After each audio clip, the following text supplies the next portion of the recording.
Okay, today we're going to film our drive from the town we do our shopping in back to the town we live in. That's Ahoskie to Murfreesboro, North Carolina, because we're in the U.S. right now, and we're just crossing over the major 4-lane out there, and we're going to concentrate on the fall crop picking and what's grown and why it's being picked when it is, things like that.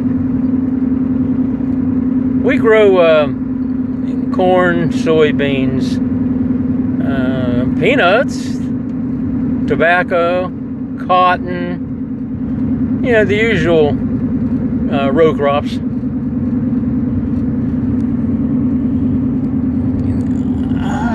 It's not showing up very good, but that's a already picked cotton field, and you can see a lot of cotton on the ground out there. Looks like it's waste, but it's not really, because it's dirty, and you can't run dirty cotton through a loom, and you can't wet it to clean it. It turns into this stinky, smelly, it smells like something dead, kind of gray mess, sticks to everything. You get a little bit on the bottom of your pant leg, and pretty soon it's all over your shirt too. It's come right up you.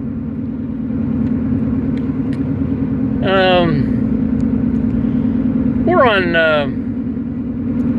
I think this is Route 11. Put it as Monk Harrington was senator, and he had this put in. It took all the kinks out of this road, but half the distance.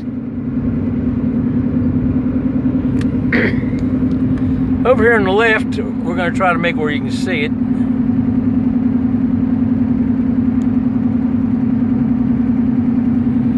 That was a cornfield, and you can see what's coming back up is corn. There's another view of it. That's volunteer corn that the stalk chopper in the back of the combine scattered on the field. When all the refuse comes out of the back, that came with it. And it's perfect germination temperature when they pick corn about 6 weeks ago. So you get about 1/4 of your field back in corn. But it will, it'll freeze, burn, and kill it here shortly. Because we're in October. Late October, I think. Around the mid-20s, 20th of it or something like that. Huh? 25th. Social Security check has come. All right. Let's see what we're coming up on next. I think this might be in another cornfield. Looking out here. And you can see these corn plants are good and healthy. Here's some on this side of the road are closer.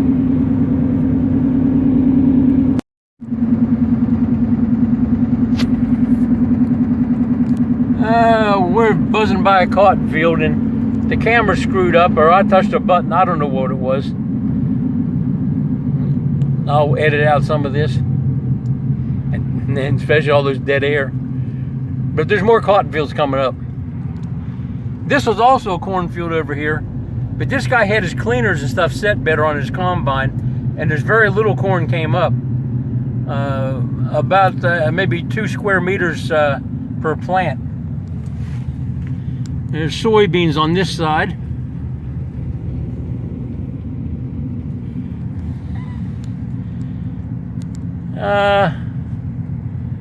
Up ahead of us is an Amadeus cotton combine. They're picking cotton right now. A lot of cotton. You see along the highway here, these white spots along the road?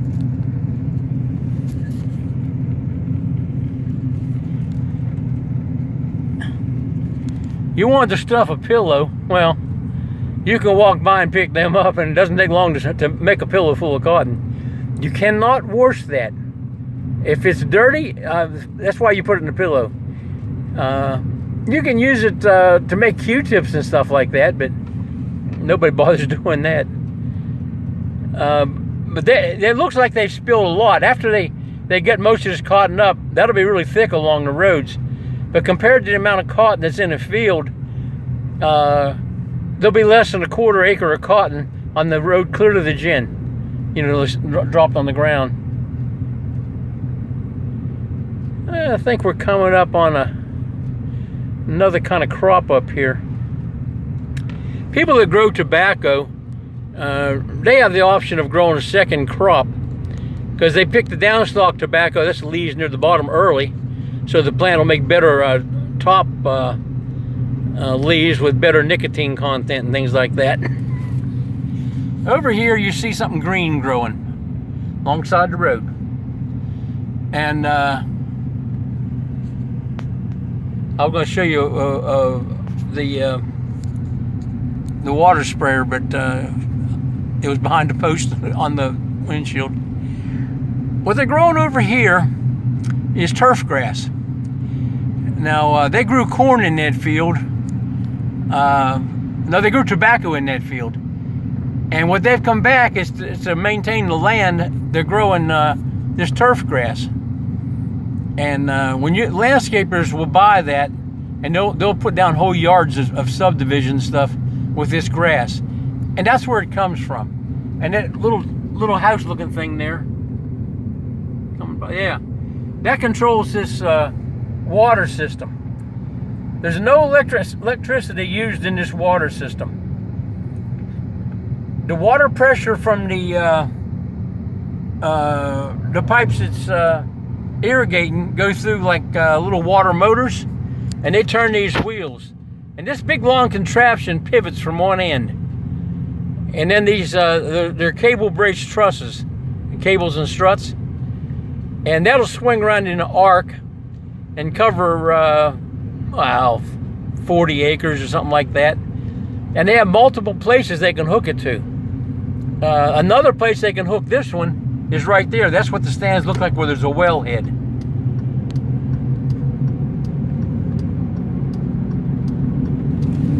Cotton combine. Well, so much for that. We got another stand of soybeans over here. This one also looks pretty good. Not all of them are good, but that one is. And that's a little field. That's probably 4 acres. But you know, if it's cleared and you plant it, it stays cleared. If you don't, it becomes what you see here over here. Trees. Now a lot of these pine trees were planted because it's required by law when you log your land to put trees back. Most people don't. But the sawmills have gone out of business since NAFTA. Well, I don't know what president that was. And a guy from Arkansas. Bill Clinton. He pushed through NAFTA. And basically there's no tariff between Canada and the US. So what you buy now is this spruce lumber from Canada. If you go to Lowe's, it's about half the weight of southern yellow pine and a little bit more than half the strength. But it made the see, they cut in Canadian government land, so they don't have any real money involved in the material they're cutting. We're down here, somebody owns it, got to be paid for it, so it makes our prices higher because we're not tied into the government like they are. We want a bare lift up here. I want to look at them cotton fields. They're the whole reason we're making these videos, because they had a pretty good year for cotton this year.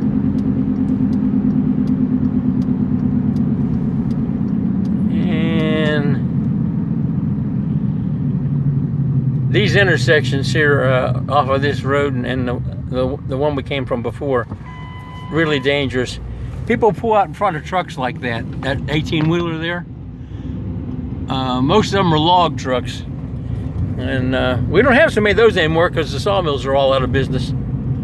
That was my business, building equipment for sawmills. 860 customers in the Rolodex, always really busy. And then NAFTA sort of killed all the sawmills. There's another cotton field over there that's been picked. It's hard to make it look like sitting still. It looks like there's a lot there, but we're going to get a picture here of another one. Somebody's actually picked a bean field right there. It's the next best thing to bare ground. Here's a tiny patch of cotton coming up. You can see there's a lot more on those plants than that they leave. And this has been a particularly good year for cotton, as we see when we drive around. It looks almost like snow, like you'd walk on it. And there's some huge fields of it right around here. Now cotton and beans, they have to harvest it with a combine. You only get one chance, because the combine drives through there. It's going to knock off or pick all the cotton. Anything that's open is going to pick, and the rest is going to end up on the ground. So you really want all your cotton to be ready exactly the same time, and pick it before it rains, or wait till it dries and pick it. So what they do, they call kill cotton. They come by with an ag sprayer and they spray the field and they kill it. They just kill all the plants. So all the cotton becomes cotton at the same time. This is a bigger field. This one's looks like 40 acres thereabouts. It's on both sides of the road. Some over here too. Looks just like it. But I'm not looking into the sun right here.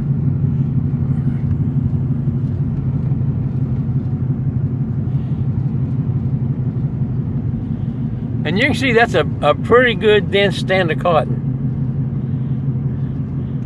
If you knew what it looks like around here 2/3 of the time, well, you know. These yellow signs here, these are the people that provide the seeds for a crop. And they'll plant like 75 feet to see how it does in a certain climate. They'll map the weather. So how about we stop right here for a second? What we're looking at across the street is the Vans Cotton Gin. That's the extent of it. There's only this pretty big warehouse here. And then the gin itself, the mill, that's where they compress the cotton, put it in bales. And you don't want them to catch fire. You can put it in the river and it won't go out. That's true. You can put it underwater, and when you take it out, it's still burning.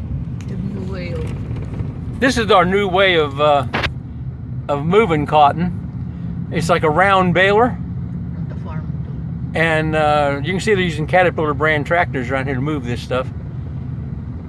Each one of those cylinders would have been a truckload of loose cotton.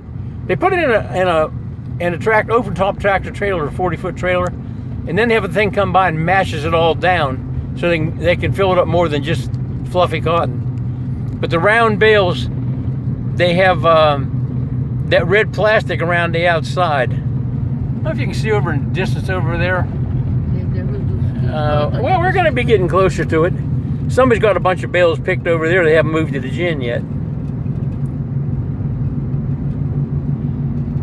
Another bean field. A real good bean field, that one. Couldn't tell you what was in here. But, It's a truckle. Yeah.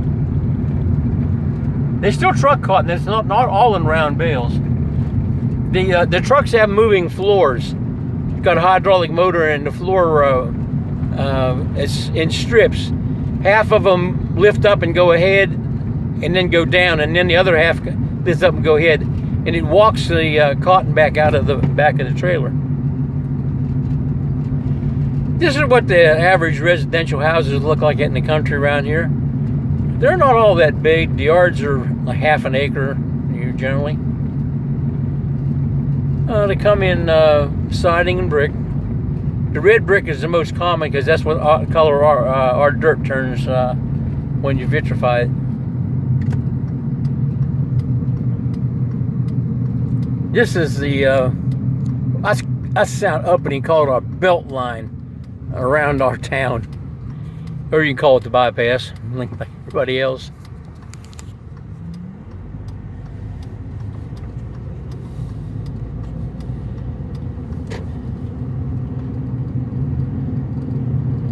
If I'd have known I was going to do this, I would have brought the gimbal. And this camera would have been rock steady. But I just saw that cotton, and it was such a good year for cotton. A good year for corn too, but it's already been picked.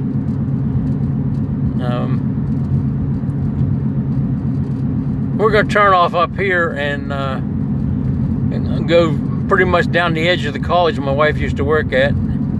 She was a accounting professor over here.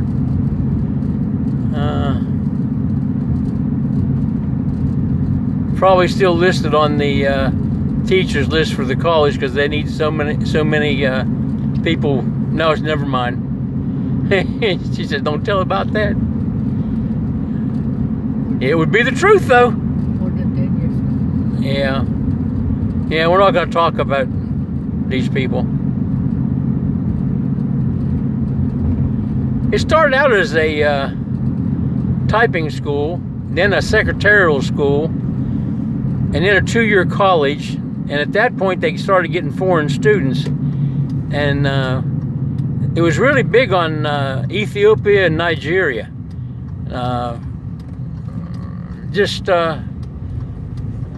What do they say? This the student body is 90% people of color, and all the teachers are white, or something like that. And back then, it was more than 90%, because everybody was so poor around here, you couldn't send the kids. They're still poor, but now there's scholarships and student loans.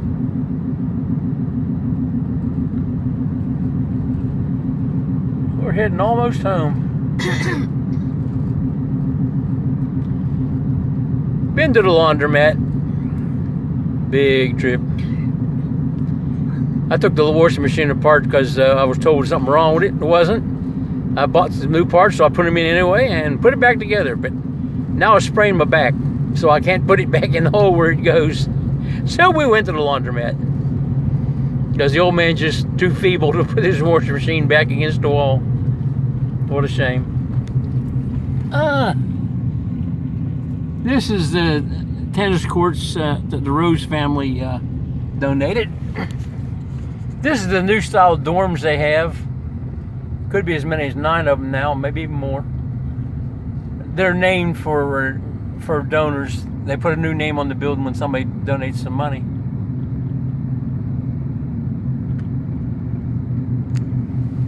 These are the intermediate age dorms, and the exterior facade fell off of it, separated from the building, and they all but fell down. So they've repaired them, but I wouldn't want to be in them. And this is the athletic department's buildings. You have a basketball court there, and around back you have the soccer field, and I don't know, they play golf somewhere around here. Well, they have a golf team. I think they practice out at the country club. And we have graphics arts. Depending on who the teachers are, that's a pretty good school. I'm kind of thinking that's the cafeteria. It used to be something. I think it used to be a swimming pool. Musical. It's okay. Youth what? Music. Music. Those are some classrooms up there on the hill. Dorms. She says they're dorms. I know these are dorms. But behind those things, I think, is where her office was, and that's definitely, well, that was classrooms. The offices had classrooms in that building. And these are newer dorms of the old style. There's some on the other side of the campus too.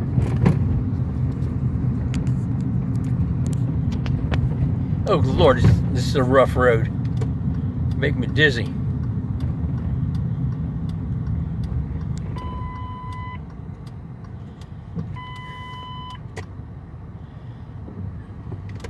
Not guilty of the buzzing, don't know what it was. Probably the turn signal was on too long. And this is our street coming up to our house. And you'll notice all the roofs in this house in this town are new. Various types of roof. That guy's got a nice one.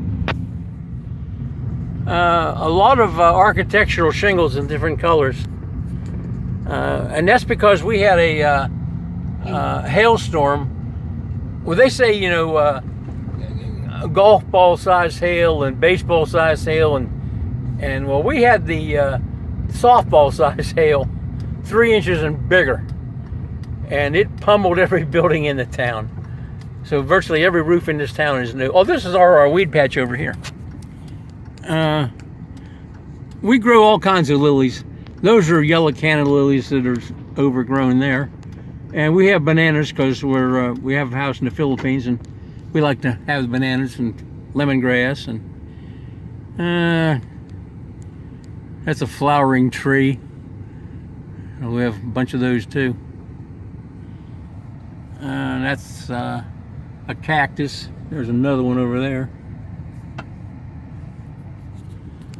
And here we are, home. I may watch this video before I upload it. You may never see it. It is so shaky. But if you got this far, I got to apologize for how shaky it is. Okay, we're in the middle of a pandemic, so say a little prayer for the sick people. And see you later.